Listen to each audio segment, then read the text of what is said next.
सर्दियां आना शुरू हो गई थी। एक छोटे से गांव के किनारे बहती थी, जो मछुआरों के लिए जीवन का एक अहम हिस्सा थी। गांव की एक छोटी सी बस्ती में रघु और उसका परिवार रहता था। वह साहसी और मेहनती था और अपनी जबान का पक्का था, लेकिन उसका जीवन बहुत साधारण था। रघु और उसकी पत्नी रुक्मिणी, साथ ही उनके 2 छोटे बच्चे अजय और मीना बहुत मुश्किलों में अपना जीवन व्यतीत कर रहे थे। रघु नदी में मछलियां पकड़ता था और जो भी मछलियां उसे मिले वह जाकर पास ही के एक बाजार में बेचकर अपने घर का खर्च निकालता था। रघु और उसके परिवार की जिंदगी पूरी तरह से मौसम और नदी की मछलियों पर निर्भर करती थी। लेकिन सर्दियों के आने पर रघु और उसके परिवार की स्थिति और भी खराब हो जाती थी। नदी का पानी ठंड के कारण धीरे धीरे जमने लगता था और हवा भी बहुत तेज हो जाती थी। इसी कारण रघु और उसकी पत्नी ठंड के बारे में सोचकर परेशान हो रहे थे। रघु अपनी पत्नी से कहता है, भाग्यवान, लगता है इस बार भी ठंड बहुत बढ़ने वाला है। पता नहीं मछलियां पकड़ भी पाऊंगा या नहीं।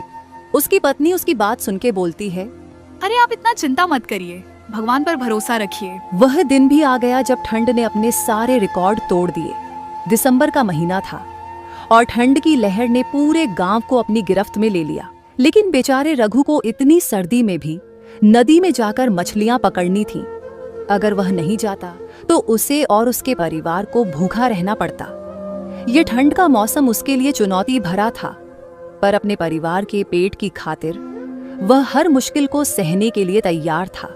ऐसे ही एक दिन रघु मछलियां पकड़ने के लिए निकलने वाला था। तभी रुक्मिणी ने रघु से कहा, ए जी, ठंडी की मौसम आ गया है, बाहर इतनी ठंड है, आप नदी में मत जाइए। कुछ और काम क्यों नहीं कर लेते इन सर्दियों में? इतनी ठंड में बाहर मत जाइए ना, सेहत पर बुरा असर पड़ेगा। तभी रघु ने रुक्मिणी से कहा, अरे भाग्यवान, अगर मैं मछलियां नहीं पकड़ूंगा तो परिवार कैसे चलेगा? मुझे मछलियां पकड़ने के सिवा और कुछ काम भी तो नहीं आता। मुझे हर रोज मछलियां पकड़ने जाना होगा ताकि तुम लोगों का अच्छे से ख्याल रख पाऊं। ये ठंड किसी भी हालत में मुझे रोक नहीं सकती। रघु का दिल बहुत मजबूत था, लेकिन वह जानता था कि यह ठंड बहुत खतरनाक हो सकती है। फिर भी उसने अपनी मछलियां पकड़ने का सामान लिया और नदी की ओर चल पड़ा। रास्ते में ठंडी हवा ने जैसे उसे चारों ओर से घेर लिया था।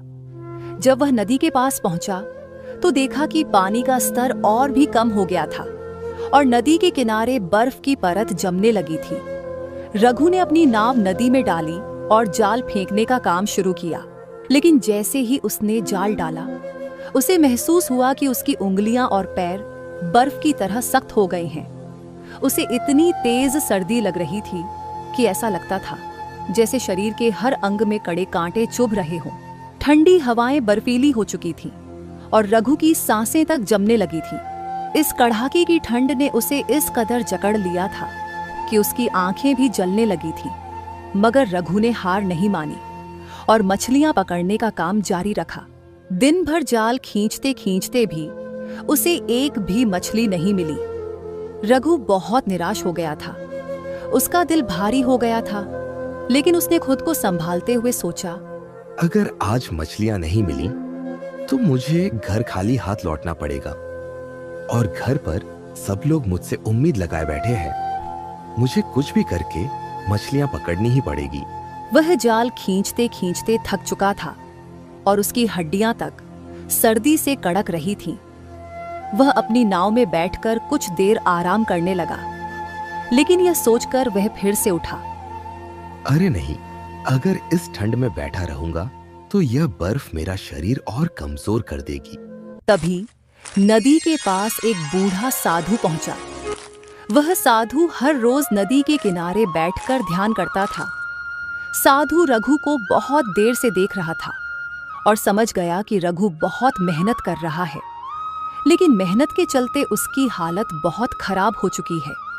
उसने रघु को पास बुलाया और कहा, बेटा, इतनी ठंड में क्यों खुद को कष्ट दे रहे हो? मछलियों के बिना जीवन नहीं रुकता। तुम्हें खुद की सेहत का ध्यान रखना चाहिए। रघु ने जवाब दिया, साधु बाबा, अगर मैं मछलियां नहीं पकड़ूंगा तो मेरे परिवार को भूखा रहना पड़ेगा। मेरी पकड़ी हुई मछलियों पर ही हमारी पूरी जिंदगी टिकी है। साधु ने रघु की बात सुनी और मुस्कुराते हुए कहा, तुम सच में बहुत मेहनती हो, लेकिन जीवन का सबसे बड़ा सुख स्वास्थ्य है। स्वास्थ्य है तो सब है बेटा। साधु की बात सुनकर रघु थोड़ा भावुक हो गया, लेकिन अपनी जिम्मेदारी को याद करके उसने फिर से जाल पानी में फेंक दिया। लेकिन इस बार आश्चर्यजनक रूप से जाल में कई बड़ी मछलियां फंसी हुई थीं। रघु की आंखों में आंसू थे, क्योंकि इतनी देर मेहनत करने के बाद उसे आखिरकार मछलियां मिली। अब वह इन्हें बेचकर घर के लिए राशन ले सकता था। उसने साधु की तरफ देखा और सोचा, यह जरूर साधु महाराज की ही कृपा होगी, जो मुझे इनके आते ही इतनी सारी मछलियां मिल गई। यह सोचते हुए रघु ने साधु को धन्यवाद किया और घर की ओर निकल गया। रघु जब घर लौट रहा था तो रास्ते में उसने सोचा कि इस ठंड में भी भगवान ने मेरी मदद की।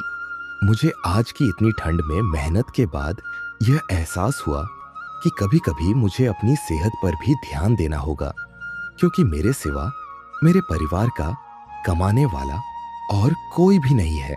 ठंड का कहर बहुत भीषण था। ठंड की वजह से बेचारे की हालत भी खराब हो रही थी। वह जैसे तैसे घर पहुंचा।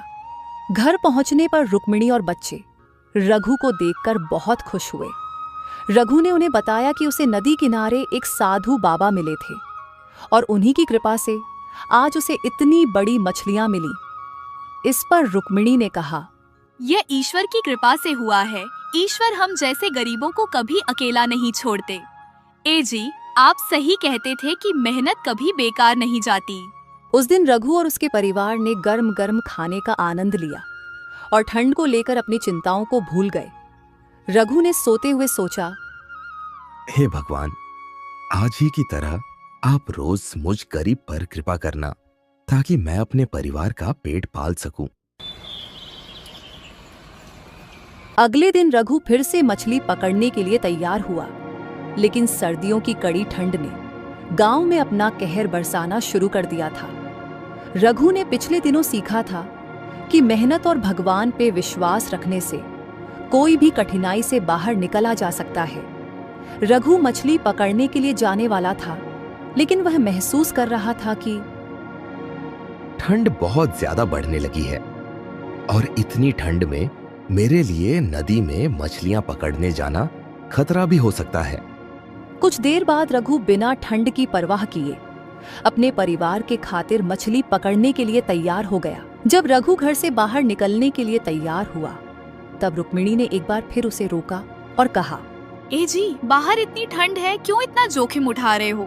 वह जानती थी कि ठंड कितनी भयंकर हो सकती है, लेकिन रघु ने अपनी पत्नी को समझाते हुए कहा, रुक्मिणी, अगर मैं घर पर रहकर बैठा रहा तो हम कैसे जिएंगे? ये ठंड चाहे जैसी भी हो, मुझे तो अपनी जिम्मेदारियां निभानी ही पड़ेंगी ना। रुक्मिणी ने उसे समझाते हुए कहा, लेकिन आप देख ही रहे हो बाहर कितनी ठंड है। नदी का पानी बर्फ जैसा जम चुका होगा। ऐसे में बाहर जाना आत्महत्या करने जैसा हो सकता है। रघु ने अपनी पत्नी की चिंता को समझा, लेकिन उसने अपना निर्णय नहीं बदला और रघु आत्मविश्वास से बोला, अरे, तुम चिंता क्यों करती हो? मेहनत और ईमानदारी से किया गया काम कभी व्यर्थ नहीं जाता। भगवान हमारी मदद जरूर करेंगे। यह कहकर रघु अपनी जरूरत का सामान लेकर नदी की ओर बढ़ गया। रास्ते में उसे बर्फीली हवाओं का सामना करना पड़ा।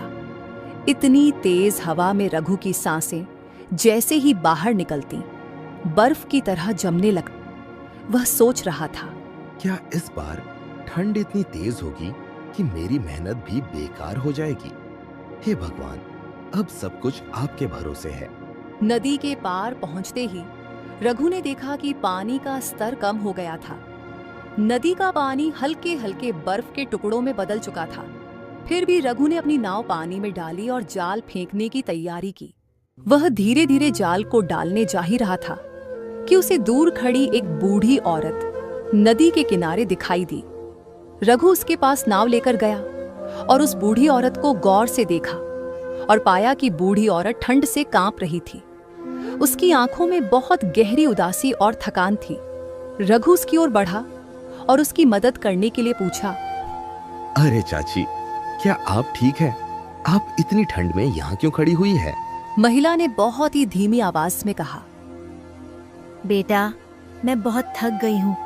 मेरा घर नदी के दूसरे किनारे के पास है और इस ठंड में मैं वहाँ नहीं जा सकती। रघु ने महिला की हालत देखकर बिना कोई समय गवाए उसे अपनी नाव में बैठने के लिए कहा। महिला की हालत देखकर रघु को एहसास हुआ कि उसे तुरंत बूढ़ी औरत की मदद करनी चाहिए। रघु ने सोचा, अगर इस बूढ़ी औरत की सही समय पर मदद नहीं की तो शायद ये बूढ़ी औरत मर भी सकती है। रघु ने महिला को नाव में बैठाया और कहा, चाची, आप चिंता मत कीजिए, मैं आपको नदी पार करा दूंगा, आप आराम से बैठ जाइए। रघु बूढ़ी औरत को यह बोल के नदी पार कराने ले गया और साथ ही वह दुखी मन से सोचने लगा, हे भगवान, इस बूढ़ी औरत को भी मदद की जरूरत है और इधर कुछ समय के बाद शाम भी हो जाएगी और मैंने अभी तक एक भी मछली नहीं पकड़ी। पता नहीं आज का गुजारा कैसे होगा। यही सब सोच सोच के रघु धीरे धीरे अपनी नाव को नदी के पार ले जाने की कोशिश करने लगा। कुछ देर बाद जब वह नदी के दूसरे किनारे पर पहुंचा, बूढ़ी औरत ने उसे धन्यवाद दिया। बेटा, तुमने मेरी जान बचाई है। इस ठंड में किसी ने मेरी मदद नहीं की थी। थोड़ी ही दूर मेरा घर है, मैं अब खुद चली जाऊंगी। तुम्हारी मदद से मुझे एहसास हुआ कि अच्छाई अब भी इस दुनिया में जिंदा है। रघु ने मुस्कुराते हुए कहा, अरे, आपको शुक्रिया कहने की कोई जरूरत नहीं है चाची, ये तो मेरा फर्ज है। हमें सबकी मदद करनी चाहिए, यही तो इंसानियत है।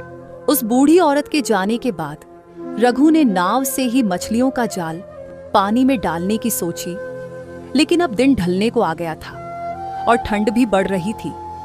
रघु बेचारा उदास हो गया और मन ही मन सोचने लगा, हे भगवान, अब मैं क्या ही करूं? घर का राशन भी खत्म होने को है और लगता है आज कुछ भी कमाई नहीं होगी। मैंने तो एक भी मछली नहीं पकड़ी। बेचारा रघु उदास मन से खाली हाथ घर की ओर निकला। जब रघु घर पहुंचा तो रुक्मिणी और बच्चे उसे देखकर खुश हो गए। रघु का उदास चेहरा देखकर रुक्मिणी समझ गई कि आज रघु खाली हाथ लौटा। रुक्मिणी तुरंत रघु से बोली, ए जी, क्यों इतना उदास चेहरा बना रहे हो? अभी घर का राशन खत्म नहीं हुआ है, हम जैसे तैसे आज की रात निकाल लेंगे। ये बात सुनकर रघु को थोड़ी राहत मिली। रघु ने रुक्मिणी को सारी बात बताई कि उसने आज पूरा दिन क्या किया और आज उसे आज खाली हाथ क्यों लौटना पड़ा।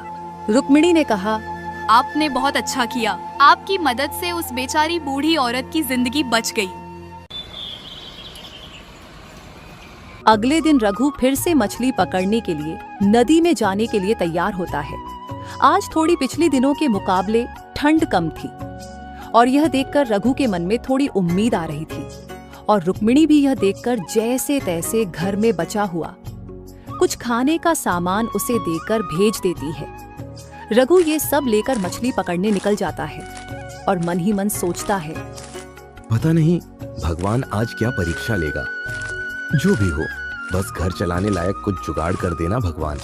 यह सोचते सोचते रघु नदी किनारे आ जाता है और अपनी नाव लेकर मछली पकड़ने नदी के बीच में चला जाता है। कुछ समय की कड़ी मेहनत के बाद रघु ने ढेर सारी मछलियां पकड़ ली।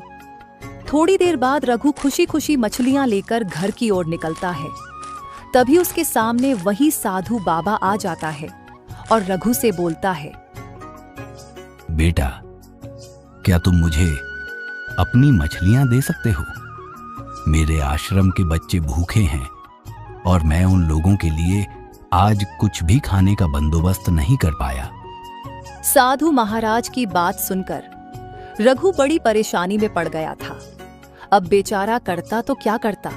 रघु सोचने लगता है, यह तो वही साधु महाराज है जिन्होंने मेरी एक दिन मदद की थी।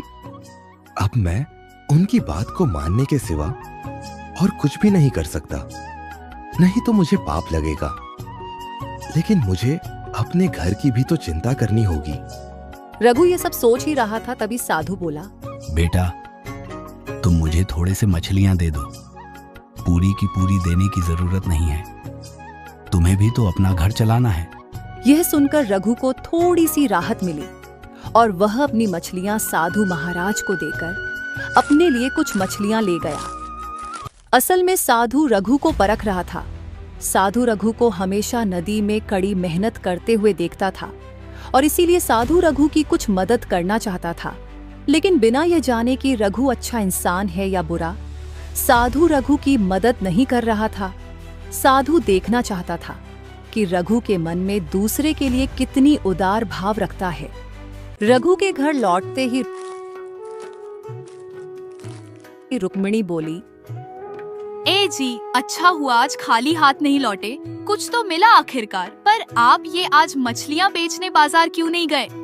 तभी रघु ने रुक्मिणी से कहा, अरे भाग्यवान, इतने से मछलियां कहाँ बेचने ले जाऊं? वैसे भी घर में कुछ तो राशन है ही, और आज साथ में ये मछलियां ही पका के खाते हैं। और ऐसे ही रात को सब लोग एक साथ खाना खाकर सो गए। ऐसे ही कुछ दिन बीत जाने के बाद एक दिन सुबह जब रघु और उसकी पत्नी नींद से उठे तो उन्होंने देखा कि बहुत जोर की बारिश हो रही थी और बारिश के कारण ठंड मानो 2 गुना बढ़ गई हो। दोनों बारिश को देखकर थोड़े निराश जैसे लग रहे थे और तभी रघु उदासी भरी आवाज में बोला, अरे भाग्यवान, ये सब क्या हो रहा है हमारे साथ? हर दिन हमारी समस्या बढ़ती ही जा रही है। इतनी मुश्किल क्या कम थी जो आज बारिश भी हो गई? अब इतनी ठंड में मैं कैसे मछलियां पकड़ने जाऊंगा? कल तो जैसे तैसे मैंने कुछ इंतजाम किया था, लेकिन आज मैं क्या करूं? रुक्मिणी रघु की बातें सुनकर थोड़ी भावुक हो जाती है और बताती है, आप यूं उदास मत होइए ना, भगवान पर भरोसा रखिए। ऐसे ही दोनों उदासी से भरे मन से एक दूसरे से बात कर रहे थे और पूरा दिन बारिश होती रहती है और शाम भी होने को है। तभी वही पहला वाला साधु बारिश से बचने के लिए उनके चौखट पर आ गए और फिर साधु ने उन दोनों से रात बिताने के लिए आश्रय मांगा। बच्चों, क्या मैं आज की रात यहाँ रुक सकता हूँ? क्योंकि बारिश तो रुकने का नाम ही नहीं ले रही और ऊपर से बाहर बहुत ठंड भी है। साधु मानो फिर से रघु की परीक्षा लेने की मंशा से उसके घर पर आया था और तभी रघु साधु की मदद करने के लिए मान जाता है। अंदर आइए साधु महाराज, बाहर बहुत बारिश हो रही है और ठंड भी बहुत है। लेकिन रुक्मिणी थोड़ा हिचकिचाती है और मन में सोचती है, एक तो घर में राशन भी कम है और खाली बिस्तर भी नहीं है और अब साधु महाराज आ गए। फिर भी रुक्मिणी रघु की वजह से मान जाती है और साधु को अंदर बुलाती है। रघु के घर में राशन भी खत्म होने लगा था और आज तो बारिश की वजह से रघु मछलियां भी पकड़ने नहीं जा पाया और बच्चों के चेहरे पर भी भूख की लकीरें साफ झलक रही थीं। रुक्मिणी ने रघु से कहा, ए जी, घर में तो राशन भी खत्म होने को है और आपने साधु महाराज को भी यहाँ बुला लिया। इतने लोगों का खाना कैसे जुगाड़ हो पाएगा? रघु चिंतित आवाज में बोला, अरे भाग्यवान, जो कुछ भी है उसे ही परोस दो। हम मिल बांट के खा लेंगे और अगर खाना कम पड़े तो हम लोग नहीं खाएंगे। तुम बच्चों और साधु महाराज को ही दे देना। साधु उन दोनों की बातें सुन रहा था और एक हल्की सी मुस्कुराहट के साथ उनकी तरफ देख रहा था। खाना कम पड़ने की वजह से रुक्मिणी ने साधु और बच्चों को ही खाना दिया और रघु और रुक्मिणी भूखे रहे। साधु यह सब जानते हुए भी अनजान बना हुआ था, मानो वह उन दोनों की परीक्षा ले रहा हो। फिर बाद सब लोग सोने चले गए और तभी ने देखा कि साधु के बगल में सोने के सिक्कों से भरी एक पोटली थी। रुक्मिणी ने तुरंत रघु को जगाया और बताया, अरे देखिए ना, साधु महाराज के पास कितना धन है। तभी रघु ने रुक्मिणी से कहा, भाग्यवान, साधु महाराज को बहुत से अमीर लोग दान के रूप में धन देते ही रहते हैं। यह भी शायद किसी ने उन्हें दान किया होगा। और वैसे भी साधु महाराज धनों से अपने आश्रम के बच्चों का पेट पालते हैं और उन्हें शिक्षा देते हैं। रघु और रुक्मिणी की आर्थिक अवस्था इन दिनों ठंड की मौसम की वजह से खराब होती जा रही थी। रघु का काम भी अच्छा नहीं चल रहा था और इसी बुरी परिस्थिति के मारे रुक्मिणी के मन में लालच आ गई थी। रुक्मिणी ने रघु से कहा, ए जी, थोड़ी सी सिक्के हम रख लेते हैं, साधु महाराज को पता नहीं चलेगा और हमारी भी थोड़ी सी जरूरत पूरी हो जाएगी। वैसे भी साधु महाराज को इतना धन की आवश्यकता नहीं होती होगी। रघु थोड़ा गुस्से में रुक्मिणी से कहा, अरे तुम क्या पागल हो गई हो? ये क्या करने की सोच रही हो? हमें पाप लगेगा। वो उनका दान में पाया हुआ धन है। साधु को यह सब कुछ सुनाई दे रहा था और वह सोने का नाटक कर रहा था। कुछ देर बाद रुक्मिणी के बहुत समझाने पर रघु आखिरकार बुरी परिस्थितियों के चलते रुक्मिणी की बात मान लेता है और दोनों चुपके से कुछ सिक्के रख लेते हैं। ऐसे ही कुछ देर बाद सुबह हो जाती है और साधु उन दोनों से विदा लेकर निकल जाता है। रघु भी कुछ देर बाद मछलियां पकड़ने के लिए नदी की ओर निकल जाता है। ऐसे ही कुछ दिन बीत जाते हैं। साधु से चुराए हुए सिक्कों से रघु और उसके परिवार की जिंदगी थोड़ी बेहतर हो गई थी और धीरे धीरे ठंड भी कम हो रही थी। रघु अब रोज बिना मुश्किल के 2-4 मछलियां पकड़कर लाता था और बाजार में बेच देता था। ऐसे ही उनकी जिंदगी खुशी से चल रही थी। एक दिन रघु मछलियां पकड़ने नदी जा रहा था और तभी रास्ते में उसे साधु दिखाई दिया। साधु को देखकर रघु थोड़ा घबरा गया और वहां से भाग आया। साधु यह सब देख लेता है और रघु को देख के साधु के चेहरे पर एक हल्की सी मुस्कुराहट होती है। कुछ समय बाद रघु घर लौटकर देखता है कि रुक्मिणी बहुत घबराई हुई है। रघु ने तुरंत रुक्मिणी से पूछा, अरे भाग्यवान, क्या हुआ? क्यों इतना घबराई हुई हो? रुक्मिणी ने घबराई हुई आवाज में कहा, अरे देखिए ना, क्या हो गया हमारे बेटे को? ये कुछ भी नहीं बोल रहा है और उठ भी नहीं रहा। रघु का बेटा अजय बहुत बीमार था और वह बिस्तर पर लेटा हुआ था, कुछ भी नहीं बोल रहा था। तभी रुक्मिणी बोलती है, ए जी, आप जल्दी जाइए ना, वैद्य जी को बुलाकर लाइए। रघु दौड़ते हुए वैद्य जी को बुलाकर लाता है और वैद्य जी अजय को देखकर बोलते हैं, अरे रघु, ये बहुत बीमार है, इसका इलाज यहाँ नहीं हो पाएगा।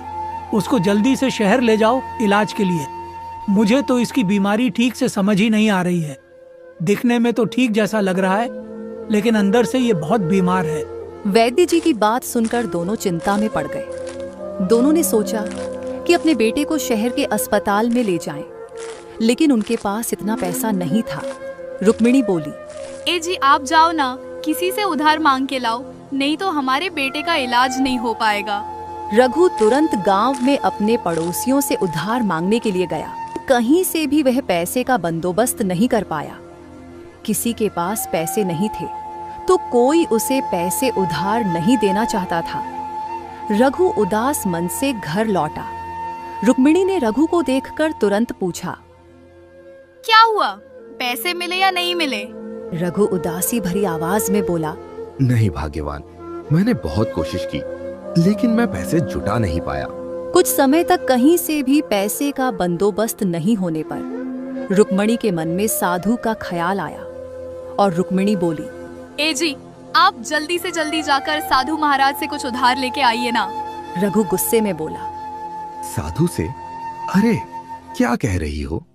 साधु से कैसे उधार मांगने जा सकता हो? और वैसे भी साधु से जो सोने के सिक्के हमने चुराए थे, उसी का पाप हमारे बेटे को लगा है। वो कहते हैं ना, माँ बाप के पाप बच्चों को लगते हैं। दोनों ये सोचते हुए हताश हो गए और उन्होंने अपने बेटे की ओर देखा। अपने बेटे की हालत देखकर उनसे रहा नहीं गया और फिर कुछ समय बाद दोनों आपस में बात करके साधु महाराज से उधारी मांगने के लिए निकल गए। बीमार बेटे को छोड़कर उन्होंने अपनी बेटी से कहा कि वह अपने भाई का ख्याल रखे। फिर दोनों साधु के पास चले गए। दोनों ने देखा कि साधु महाराज एक पेड़ के नीचे ध्यान लगा रहे थे। दोनों जाकर साधु के सामने खड़े हो गए और साधु के ध्यान से जागने का इंतजार करने लगे। कुछ समय बाद जब साधु ध्यान से जगा तो उसने उन्हें देखा और पूछा, क्या हो गया? तुम दोनों इतनी घबराए हुए क्यों आए हो? दोनों ने अपने बीमार बेटे के बारे में बताया और साधु से कुछ सोने के सिक्के उधार मांगे। तभी साधु मुस्कुराते हुए बोला, क्यों? उस दिन भी तो थे। रघु और रुक्मिणी के चेहरे पर खामोशी छा गई। रघु ने साधु से पूछा, बाबा, आप कौन से दिन की बात कर रहे हैं? मुझे कुछ समझ नहीं आया बाबा। तभी साधु बोला, बेटा, मैं जो उस दिन तुम लोगों के घर में ठहरा था और तुम दोनों ने जो मुझसे कुछ सिक्के लिए थे, याद आया कुछ? दोनों यह बात सुनकर हक्के बक्के रह गए। उन्हें समझ आ गया कि उस दिन जो हुआ था वह सब साधु को पहले से ही पता था। दोनों को इस तरह देख साधु बोला, घबराने की जरूरत नहीं है। मैं तुम लोगों से नाराज नहीं हूं। माना तुम लोगों ने गलत काम किया था, लेकिन वो सब तुम लोगों ने अपनी बुरी परिस्थिति के कारण किया था। तुम लोग बुरे इंसान नहीं, बस बुरे तुम्हारे हालात थे। ये सुनकर रघु और रुक्मिणी ने साधु से माफी मांगी और वे शर्मिंदा होकर घर लौट जाने की सोचने लगे। और रुक्मिणी बोली, हमें माफ कर दीजिए साधु महाराज, हमसे बहुत बड़ी गलती हुई है। हम अपनी गलती का प्रायश्चित जरूर करेंगे और आपसे चुराए हुए सिक्के आपको वापस कर देंगे। अभी हम चलते हैं, हमारे बेटे को हमारी जरूरत है। रघु रुक्मिणी के बात से हामी भरी और बोला, जी बाबा, हमें माफ कर दीजिए, अभी हम चलते हैं। हमारे बच्चे को हमारी जरूरत है। तभी साधु बोला, रघु सुनो, तुम एक अच्छे इंसान हो, बस तुमसे बुरे हालात के चलते गलती हुई है। मैंने तुमको कई बार दूसरों की मदद करते हुए देखा है, इसलिए मैं भी तुम्हारी मदद करूंगा। वैसे भी मुझे अपना आश्रम चलाने के लिए इतना धन की आवश्यकता नहीं होती है। मुझे बार बार लोगों से दान मिलता ही रहता है। रघु, मैं तुम्हें यह धन तुमने जो अच्छे कर्म किए हैं उसके आशीर्वाद के रूप में दे रहा हूँ, इसे ग्रहण करो। यह बोलकर साधु ने उन्हें सोने के सिक्के दे दिए। साधु से मदद पाकर दोनों की आंखें भर आईं और दोनों ने साधु का धन्यवाद किया। फिर दौड़ते हुए अपने बीमार बच्चे के लिए घर की ओर निकल पड़े। थोड़ी देर बाद घर पहुंचकर उन्होंने देखा कि उनका बेटा अजय चमत्कारी रूप से ठीक हो गया था। यह देखकर दोनों ने शांति भरी लंबी सांस ली और मन ही मन साधु और भगवान का शुक्रिया अदा किया। और फिर उन्होंने एक दूसरे से कहा, अरे भाग्यवान, हमने जो किया सो किया।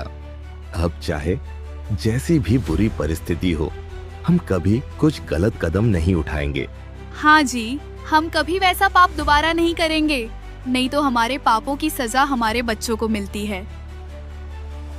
ऐसे ही रघु और रुक्मिणी साधु के दिए हुए सिक्कों से और मेहनत करके अपने बाकी का जीवन खुशी से बिताने लगे।